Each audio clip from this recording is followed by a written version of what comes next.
setting up and touching off the part here.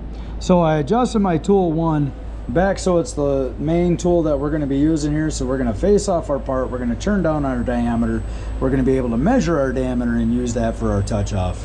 So that's kind of the sequence that we're going to use. So I'm going to grab my material that I have, and I'm going to grab my chuck key. It's a nice little chuck key that fits. Also, I know that my part, because I'm running the same setup part here, so I know that my distance is 1.5 inches. So if I take a look at this part here, it's 1.5 inches length. So I know that I want my stick out probably somewhere around like 1.8 or something like that. My part's a little crooked in there, so I'm going to change that a little bit here, tighten it down. So make sure that I'm getting the video on here. So we're going to tighten this in a little bit, and I'm going to make sure that I've got somewhere out around 1.8 is where I want to set that up at. And now I'm going to tighten down. So there's 1.8 inches. I'm going to secure that. I'm going to secure it pretty tightly because it is kind of hanging out there a little bit. I don't want any issues. So I'm going to make sure, there we go, that we're in there nice and tight.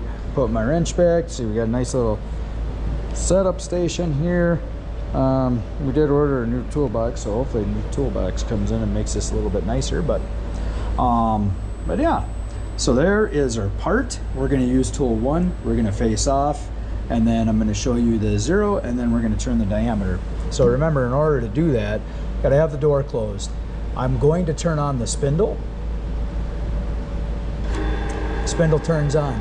Now, my last RPM was 1500. If you can see that up there, it says 1500 right there. So the minute I turned on my spindle, it came up to my last page that I had up. So I had all of my distances, all of my spindle. So if I don't want to run my spindle at 1500, I'm just going to manually slow it down here.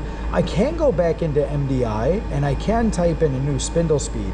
So if I needed an exact spindle speed, I'm going to stop that. I'm going to go to my program. I'm going to hit edit, and I'm going to go to MDI. So MDI pulls up a new program.